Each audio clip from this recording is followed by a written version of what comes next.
This time round, we have an NES World Tour going on. We've got one from America, one from the UK, one from France, and one from Germany. Each has a little variation depending on what country it came from. The only things that these share in common is they're all Nintendo Entertainment Systems, and the other thing is that they're all broken right now. So without further ado, let's get into it. We do also have a Famicom here, but this is excluded because it is a slightly different system. Technically the same, but not the same. Also, this isn't a genuine Famicom. This is a reproduction thing that looks very similar, but as you can see, compared to the Western units we got, this does look completely different. So, let's crack on.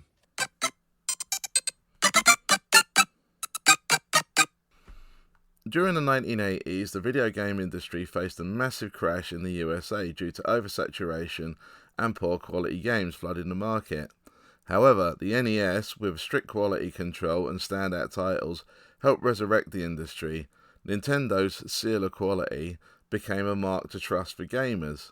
In 1985, the Famicom, now called the Nintendo Entertainment System, made its way to North America. In 1986, it made its way to the UK, and in 1986 to 1987 to the rest of Europe.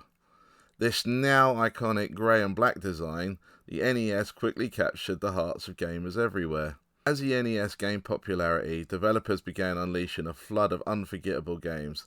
The industry saw the birth of franchises like Legend of Zelda, Metroid and Castlevania, each contributing to the NES's ever-growing library of hits. Gamers were hooked, and the NES solidified in its status as a household name. As the 1990s rolled in, the NES began to share the spotlight with its successor, the Super Nintendo Entertainment System, or SNES. The NES continued to be beloved by many, but its reign was gradually coming to an end, making way for newer technologies and consoles. So there you have the incredible journey of the Nintendo Entertainment System. From its humble beginnings to its legendary status in the gaming world, the NES has left an indelible mark on the industry and the hearts of many gamers.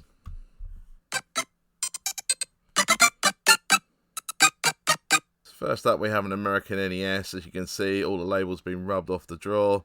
Just the standard inputs. Got a channel 3, channel 4 select, RF output, and then your RCA connectors on the side.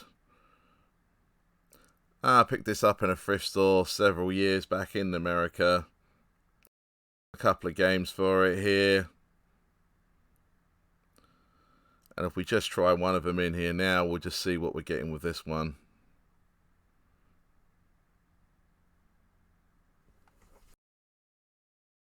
Lockout chip, we're just getting the white and black flashing, so it's not reading the game properly. Next we got the European version. So this is from Germany, this one. Again, we've got our RCA outputs. Another interesting thing, you've got a channel 3, channel 4 output, and just the usual RF output. So we'll test this one. And as you can see, it's playing the game, but it's just the lockout chip is just kicking in straight away. Next up, we have France. I believe this is a French one, and as you can see, no RCA output. Instead, you have this output on the back, which is for a SCART cable. It's the usual information, FRA on the bottom for France, and I'll show you the lead here. So this is the lead for it. As you can see, a bit of a bizarre connector really. Looks like a kind of forerunner for the SNES one. And that's the SCART lead. So we'll just try gaming here as well.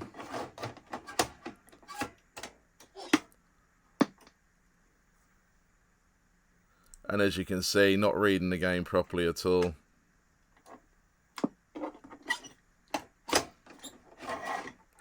Give it the customary blow, see what we get. Who says that blowing doesn't do anything? It's definitely done something to that. Here we have a UK, as you can see, NES version. So earlier models will say Mattel version, because Mattel were the first ones to bring it to the UK. Really the only difference, we've got our outputs. We haven't got that channel 3, channel 4 switch on the back, but we have got an RF output. Now this particular one, if I can get the game in there, all it'll do will show this white screen.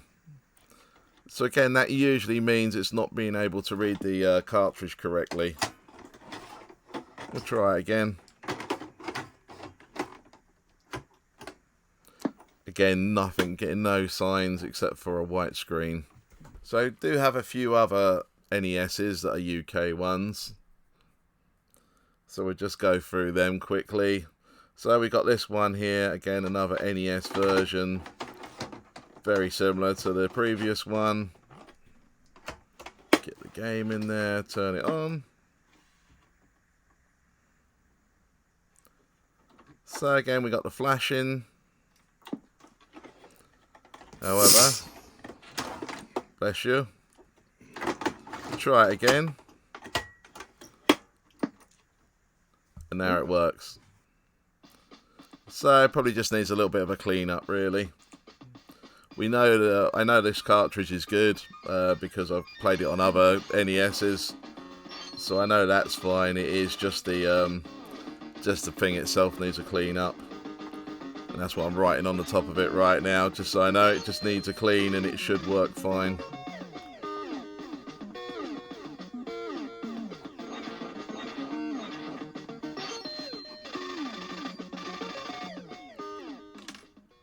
I got this one here, as you can see it's missing its front door.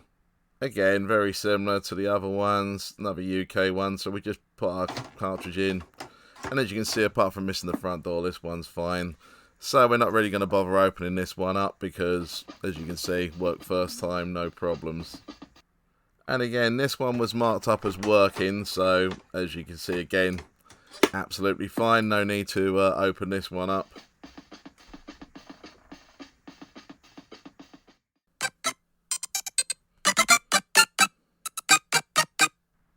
The UKV are PAL A, the FRA is PAL B, and then the USA one is NTSC. We've also got a Famicom game here, so if we just compare that with our NES cartridge, you can see that's a 60 pin, the other one's a 72 pin. There is an adapter you can buy to be able to play Famicom games. However, the earlier NES cartridges, if you open them up, some of them had this, which was an adapter, so they literally got the Famicom game, put a converter on it, so you was able to play that on your Western one, but it does look like a Western cartridge. So again, I just thought I would try the FRA game, so this, because Germany and France are the PAL B, just to see if it made a difference, whether there was a slight incompatibility issue, because again, the NES does have a Lockout chip.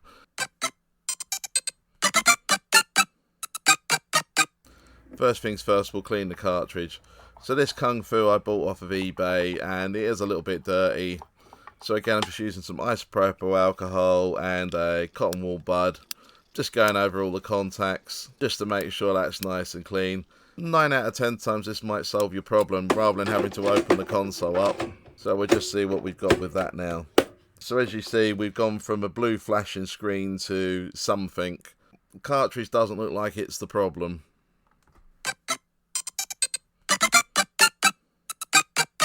So next thing we're going to do is open up the NES and have a look inside. So open the NES, we've got 6 screws on the outer casing here. And these are all crosshead screws. Luckily enough, this is before Nintendo started using game bits and various other weird and wonderful screws. So just a normal crosshead screwdriver should get you in here. Turn it over. And as you can see, that reveals the inner shielding. So here you've got 3 screws here. Also got them little screws down the bottom there. So on that side, I would say overall you've got 5 screws. So 3 on the top and then 2 down the bottom there. 2 at the back there. 2 on the side.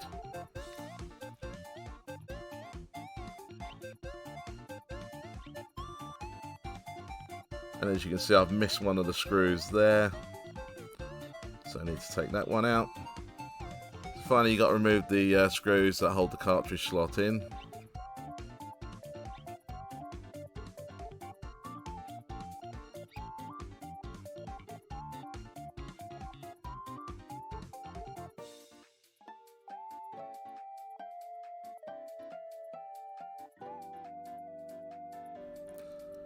Just disconnect the power cables, the 2 controller cables. Then we can remove that bottom shielding as well. Just need to undo these 2 at the back.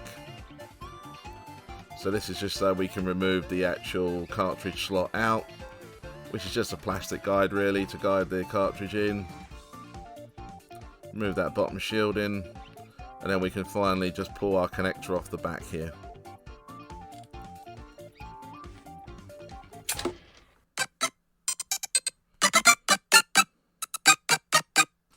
So now we're just going to check how loose the cartridge port is. As we can see with this one, it's very loose. There's no grip at all to it.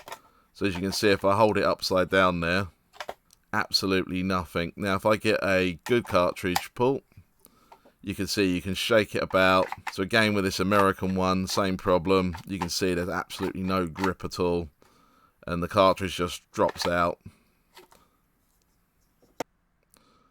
So what we've got to do here is just literally go through every single pin, very small screwdriver, and just pull up them contacts. You don't want to pull them up too high because you don't want them touching the top contacts.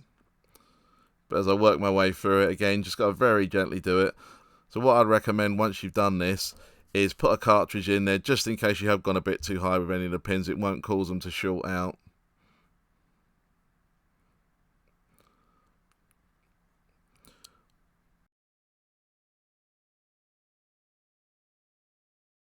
So this is the American one, and as you can see, that's fixed the problem.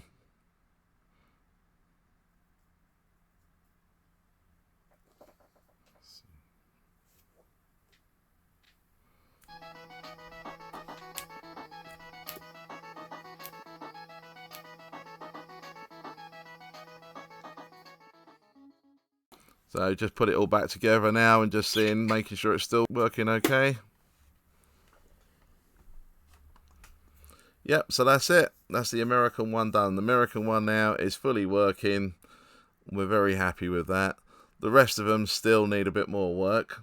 Just to show you how we connect it up. Don't need to connect the controller ports up here for now. Just to connect it so we can switch it on and off just to check our board out.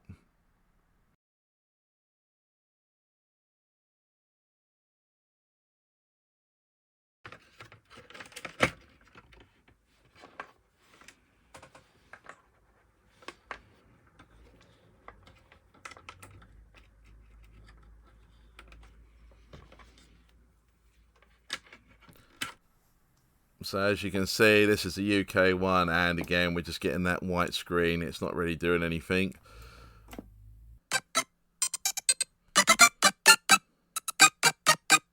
So now we go on to the next stage, cleaning the strips, cleaning everything.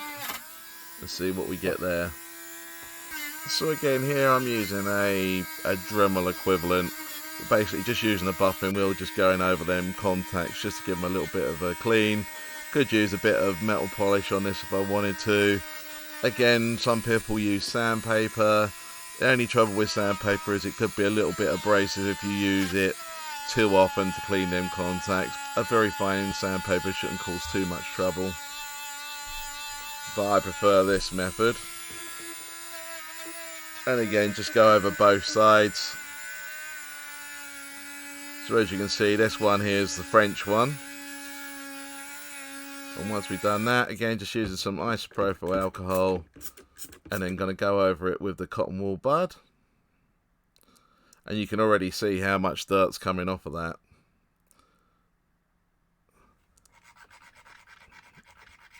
It's surprising how nasty these things get. They just get oxidized over the years, and yeah, just need a little clean up sometimes.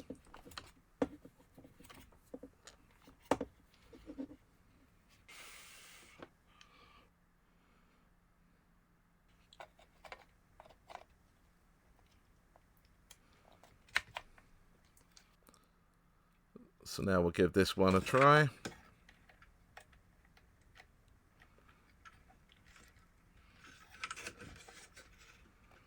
Again, we just need to connect the power here. We don't need to connect the controller connections. We just want to see if it's going to run the game. So again, because this is the French one, we're using our SCART lead.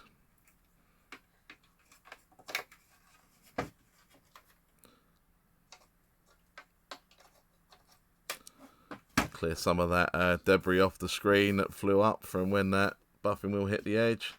Definitely better. Still getting that flashing. The UK one, the one that just needed a bit of a clean, however, that looks fine.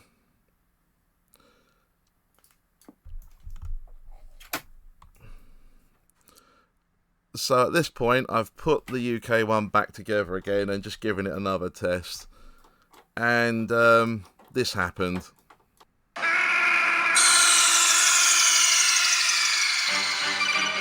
are you okay? Snake? Snake! Now that's not good.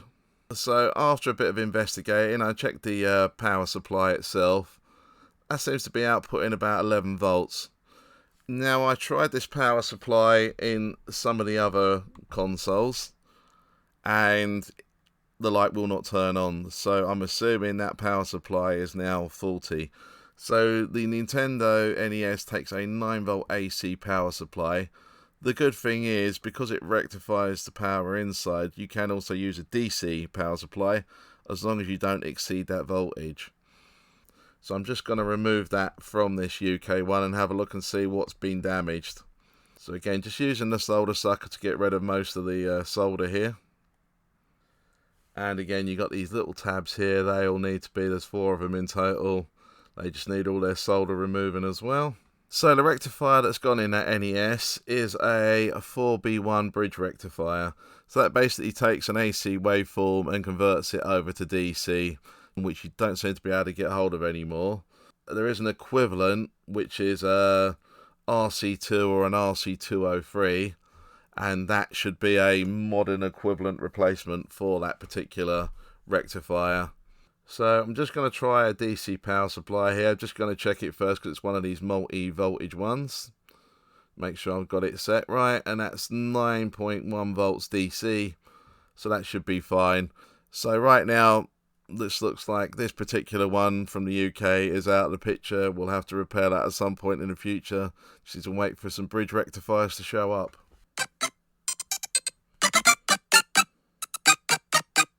So there is a fairly simple thing you can do. That's a lockout chip there, which is a 3197A. This is on the French one. And it's just the 4th pin on there, just needs to be lifted. So again, just using a solder sucker and a soldering iron again. And I found this quite a handy little technique as well. Just put a bit of flux on the back of this desoldering braid, and it really helps the solder soak up through the braid. So if I put that on there, you'll see that solder is coming up there nicely.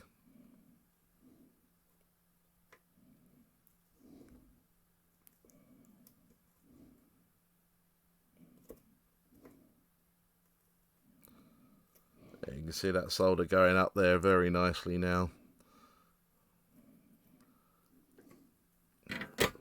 So again, sometimes you've got to remove some from the top, but that actually doesn't look too bad. So now what I'm going to do is use that little small screwdriver again, get under that pin, and then heat the top of it with a soldering iron, just in case it is biting on the sides at all, so I'm not going to rip any tracks or stop it from coming out correctly. So as you can see, just giving it a little warm up there.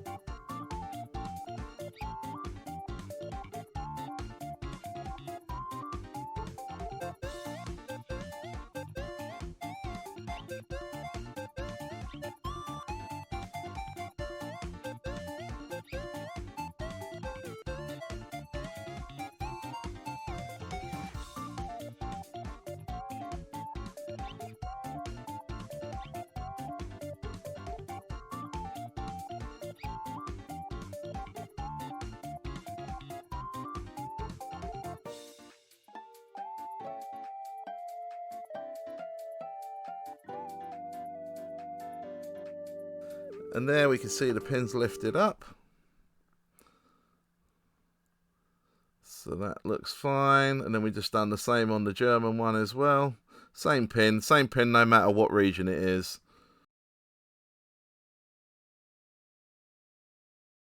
Unfortunately, with the UK one, as you can see, the pin actually came off completely when I tried to lift it.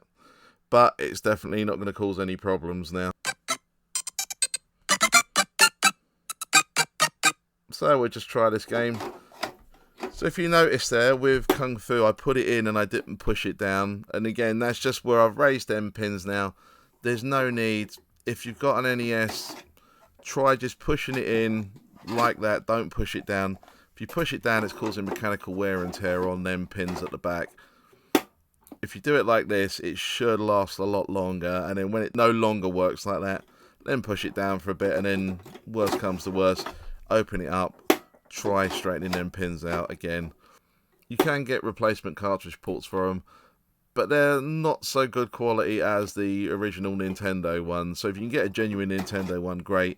If not, I would highly recommend trying to do this. Try to bend the pins out on your original NES one before going for a substitute one, because they just don't seem to be as good a build quality. So that's Germany taken care of. So Germany ends its world tour here. Now we just test out France. Now the only issue I've got with the French one is that SCART lead at the back, and I believe it's the actual lead rather than the console. As you can see, there's a bit of hum and a little bit of thing. To me, this is working. I just need to get a new lead for it. So again, as you can see, I'm using a USA cartridge because the lockout pin's no longer there. It will play anything. But it is just that horrendous background noise. So that's France done. We might look at it again in the future with a new lead just to make sure that is 100% when I do a follow-up on them other NESs that didn't quite make it through this one. And then finally we got the last UK one, and as you can see, after cleaning, after bending the pins up, and after removing the lockout, we've still got a white screen. So there's definitely more work to be done with this, and we'll look at this again in a future video, along with probably the French one as well, just to make sure we've got everything working 100%. If you made it this far into the video, thanks for watching, and please remember to like and subscribe if you haven't done so already. And if you don't like it, by all means, please like and subscribe as well, because it will help me no end. Thanks, and I will see you in the next one.